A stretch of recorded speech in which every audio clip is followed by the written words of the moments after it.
let's also find out from Jamie what he was doing when India lost, because I remember 2007, there was a show that, that the channel that I was working for, they'd sold it to the sponsors, so we had to do, and it was a long tournament. Jamie, you said, there were too many teams. And then India gets out in the group stages, and we still had to continue. I had Krishnamachai Srikanth as one of my guests and Vakar Yunus in the studio with me every day at 7:30 without fail. We were doing shows. Then, of course, there was the whole, the whole Bob Woolmer incident. But yes, I clearly remember we were all shocked. I think, people, sponsors who had sold out the money, who would put the money in programming, they would have been shocked. Nobody expected that. Jamie, what was your experience of that? This is one story where I know that my story is going to trump Chetan's experience. 2007, I was in Bangalore working for Cricinfo. Let me tell you both, I was one of 2 employees who got the evening off because I was on the morning shift. And I was so grateful to our shift head. I was not covering the match. I got home. It was one of the rare times I put on the India jersey. I was staying with 2 colleagues. They were both on the match shift. I was being cursed left, right, and center. I bought myself a bottle of something nice to enjoy. I ordered food. This was the pre-Swiggy, pre-Zomato days. You ordered food. I sat down. The match went on. Things did not look good. The match got very, very worse. That bottle of what I had got finished. And I went to my room, I shut the door, and I was out. And we have a common friend, Meha, called Rahul. Rahul had flown down from Bombay to Bangalore for an Iron Maiden concert. And my state was so bad because I was so devastated that this team had lost to Bangladesh that I did not see his 18 missed calls. And because my two colleagues were office, Rahul had to break the grill to our window and get into the house. And if Rahul were here, he would narrate the story from a different vantage point. But long story short, that was the day that I had to detach myself from being a fan and a journalist. It's very, very tough to be both. 2007 was the last time I put an India jersey on, until the lockdown, when we were doing our own videos from home. And I was on a podcast with a Pakistani friend, and he said, "Tu blue pehn le, main green pehanta hu." That was the first time, 2007 to 2020, I did not put an India jersey on because I was just shocked. Like Chetan said, that team, I'm going to add 2 names. Kumble and Agarkar are the 2 names that Chetan left out. Agarkar and Kumble are in the top 3 of India's top 5 wicket takers. How that team lost to Bangladesh remains a mystery, but yes, a very memorable for all the wrong reasons night in 2007. That's crazy. Okay, we are also going to look at what Paras Bhamre, India's bowling coach, had to say on the eve of this match about India not taking Bangladesh lightly. He also spoke about Jasprit Bumrah, but first let's take that quote where he said, "When you enter a World Cup, every team will pose you a challenge. So from our perspective, maybe any team, I don't think we will take anyone lightly." That's the discussion we've had.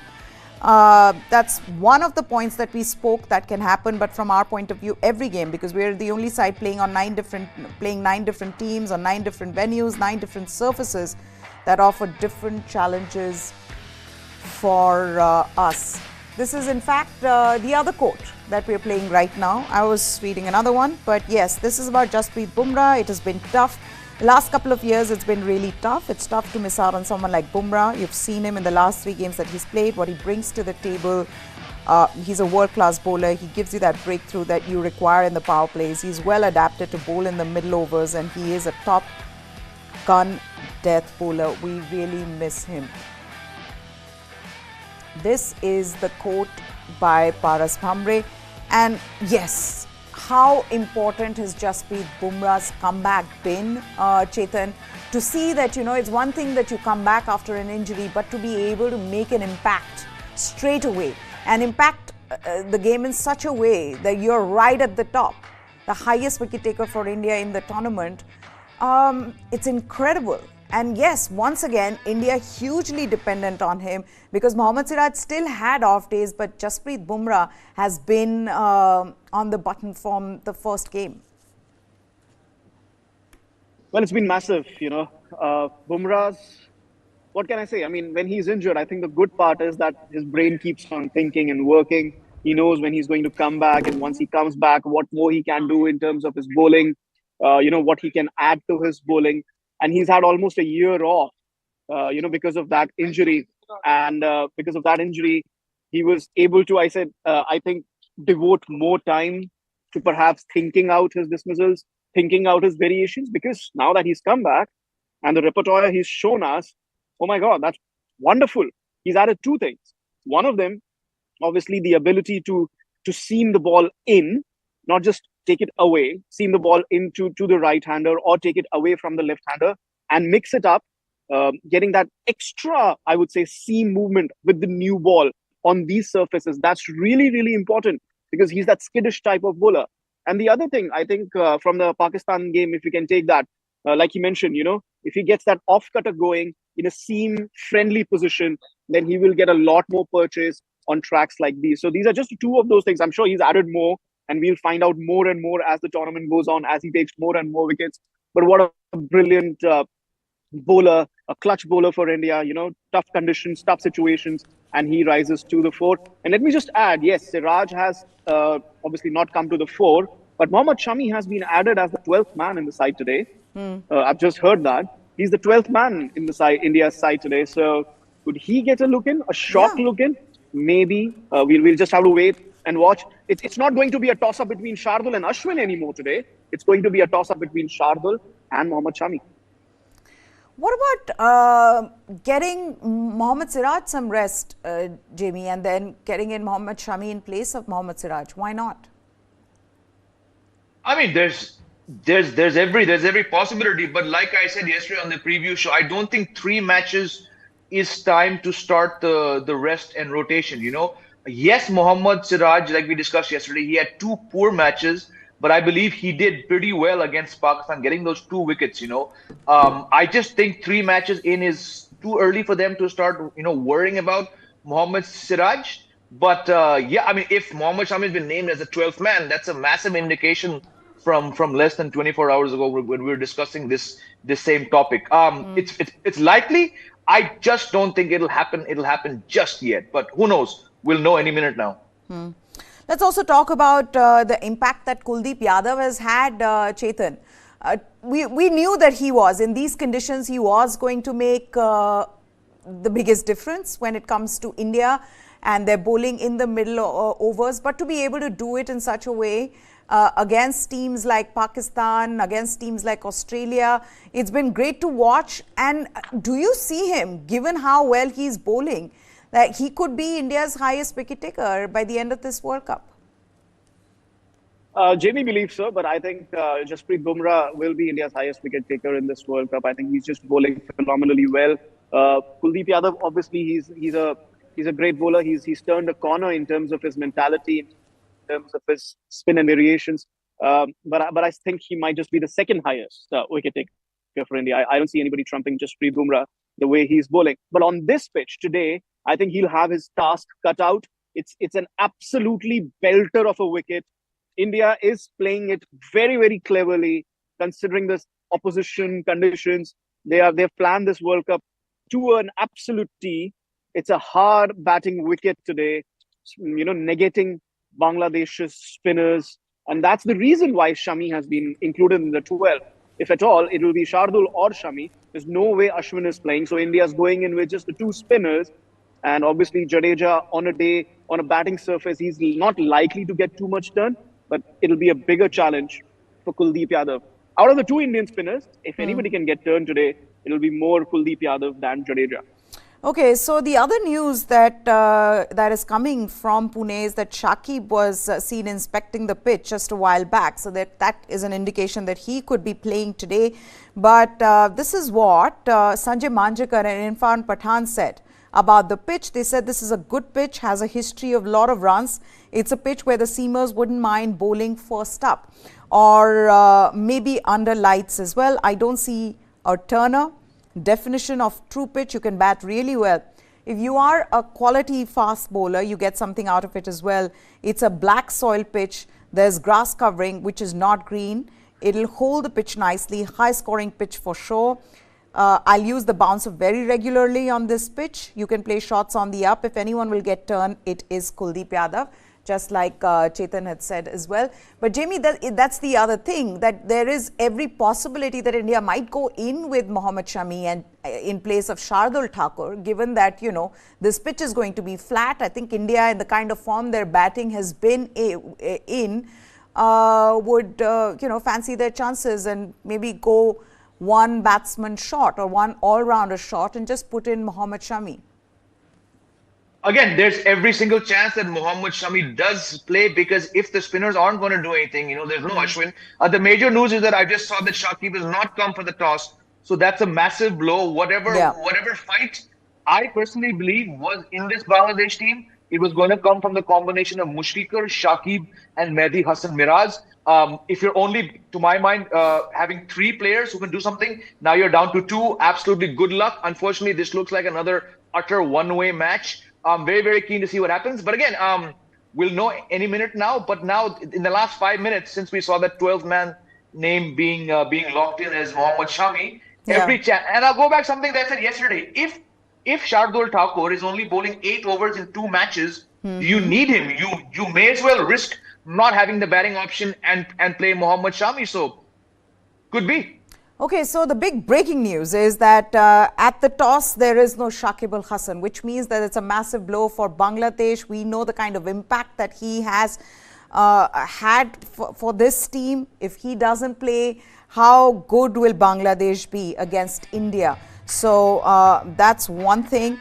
It is toss time, and Bangladesh have won the toss and they have opted to bat here. A good decision, Chetan, by Bangladesh, given that this is a high-pressure game. Just do what you can with your batting and then try to defend that total. Absolutely. In a game where on a surface, on a pitch where the conditions aren't going to change much, spinners are not going to be having too much of a say in the proceedings today.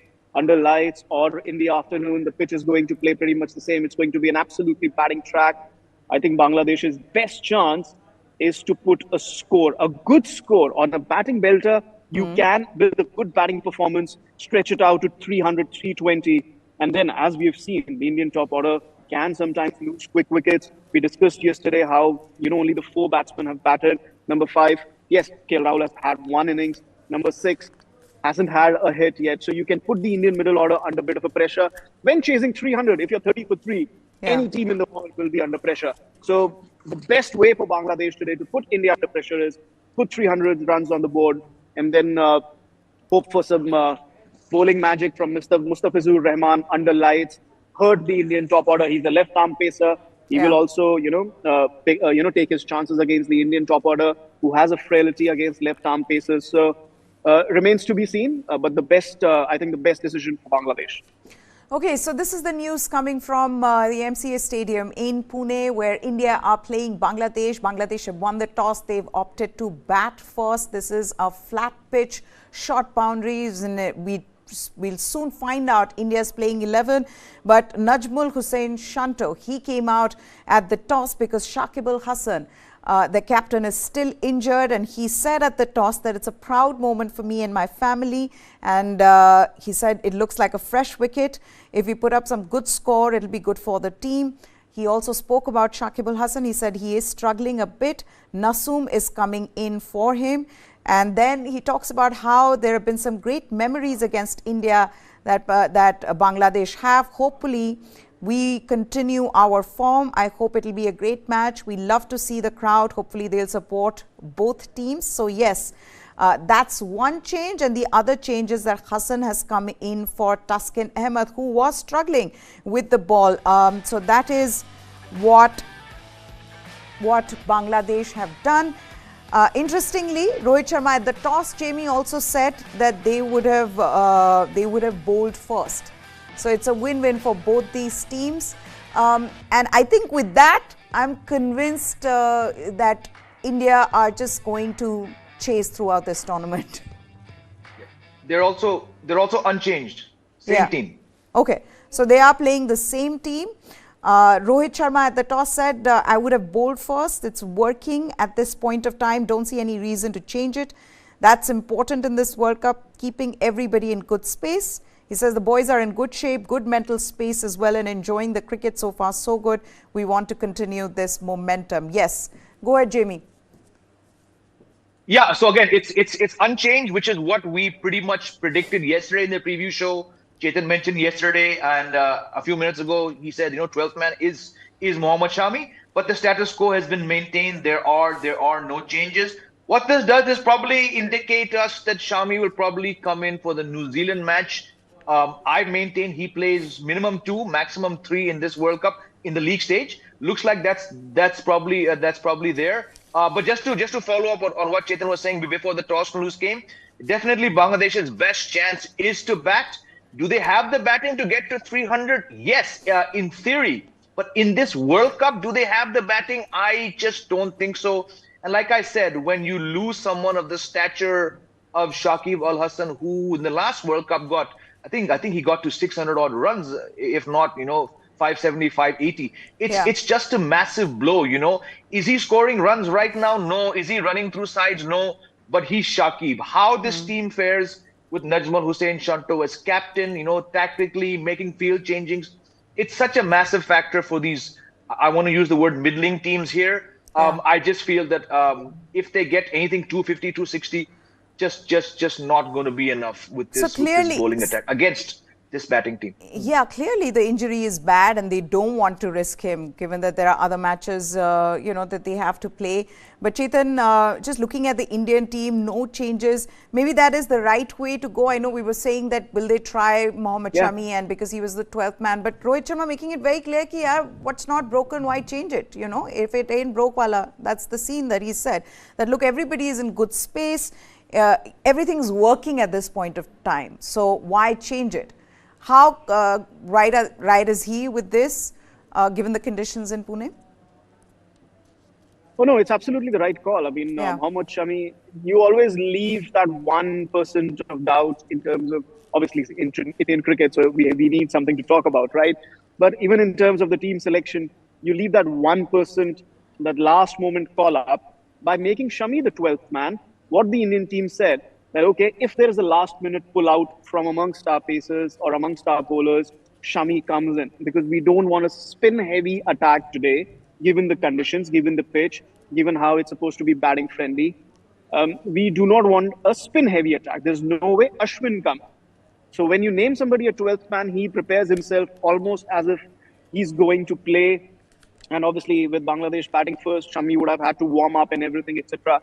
So he was just being prepared from that particular sense. So there was no doubt in my mind that Shardul would play this game. They would not want to weaken the side. They think of Hardik Pandya, like I mentioned yesterday, as the third pacer, complete pacer. So we'll see when Shami gets his chance. Unlike Jamie, I don't think he will play against New Zealand. You would not want to weaken your batting, especially against New Zealand. But again, that's a debate for another day. Okay, now let's also talk about what happened yesterday. What happened yesterday was that finally Jamie and Chetan both weren't proven wrong. New Zealand defeated Afghanistan by 149 runs to move back to number 1 on the World Cup points table. 3 days after upsetting defending champions England in New Delhi, Afghanistan shot themselves in the foot by dropping 5 catches and missing a stumping to allow the Black Caps to recover from 110 for 4 and post 288 for 6, a total which was defended with ease thanks to 3-wicket hauls from Lockie Ferguson, Mitchell Santner, and a couple to Trent Bolt in Chennai. Put into bat first, Hashmatullah Shahidi. New Zealand got to 30 before the first wicket fell. Then Devon Conway was ruled LBW to Mujibur Rahman after a successful review. A 70-run stand followed between Will Young and Rachin Ravindra, which was broken in the 21st over when the latter heaved at a delivery from Azmatullah Omarzai and he was bowled. Things turned worse for the Black Caps when Daryl Mitchell hit a ball from Rashid Khan straight to mid-wicket. At that point, they were 110 for 4. But then Glenn Phillips and Tom Latham, they put on a partnership of 144, which took the game away, especially in the way Afghanistan fielded in the last 10 overs. It was completely out of their reach towards the end. And then, of course, New Zealand bowlers showing what they are capable of. Jamie, finally, it looked at one point that this could be an upset, but it wasn't to be. And it was all Afghanistan's doing because they had New Zealand on the mat, but then just could not execute their plans in those last 10 overs. That changed the game for them. Absolutely. Very quickly, just to recap, something we discussed yesterday, overconfidence at the toss. They are a team, I think we can all collectively agree, who stand a much better chance applying the squeeze on teams when defending. Wrong decision at the toss. And then Meha, when you drop 5 catches, or was it 4? 5 catches, I believe, and a missed stumping. When you give a team like New Zealand, who got such an outstanding record at World Cups, when you give them 5 or 6 chances, you have really shot yourself in the foot. No surprises at all. Yes, the margin of victory, 149 runs, is massive. Perhaps that was the only surprising element, given at one point New Zealand were 110 for 4. Afghanistan allowed them to get to 288, and the game was over right there. I think overconfidence would be the word to best sum up their tactical blunders yesterday at the toss, as well as in the field yesterday. Okay, just coming back to the match, India playing in Pune against Bangladesh. Then Bangladesh have won the toss. They have opted to bat first. Rohit Sharma, Indian captain, happy with that decision because they wanted to field first anyway, which is what they've been doing throughout the tournament. They haven't made any changes to their playing 11 from the last game against Pakistan. So there you see Shubman Gill, Virat Kohli, Shreyas Iyer, KL Rahul, Hardik Pandya, Ravindra Jadeja, Shardul Thakur, Jasprit Bumrah, and Kuldeep Yadav and Mohammad Siraj. That's the team. Rohit Sharma at the toss also spoke about how this is a team that's in good mental space and he doesn't want to make any changes to this team. But what they are going to be facing is a Bangladesh side who they've lost to the last time these two teams met in the Asia Cup. Though the change here is Shakib Al Hasan, and which is a big blow for Bangladesh. He has been ruled out of this game. He was injured in the last game and he's been ruled out. Najmul Hasan Chanto, he is the one who is captaining today's game. There are 2 changes to their team. Nasoom Ahmed, he's come in place of Shakib Al Hasan, and Hassan Mahmood has come in place of Taskin Ahmed. So that's the update from Pune. Quickly, Jamie, what do you think Bangladesh will score or will look to score in the first innings? They need to target 300, Meha. Even if they do get to 300, I don't think it's going to be enough for India. I'm guessing between 275 and 285 is probably what they'll get, given the conditions, unless India spring a surprise and they do what they did to Pakistan in somewhat similar conditions. If you want a result, I'm going to back myself this time, India to win by 7 wickets. Okay, but we will be meeting at 6 o'clock as well, where after the first innings, and we can discuss what India will look to do then. But that's it then. Jamie Alter, thank you so much for joining us. Chetan Narula as well, who joined us from Pune. We're going to wrap this show. But yes, Bangladesh have won the toss and they have opted to bat first. That's the update from Pune. That's it from us. Goodbye. Thanks for watching.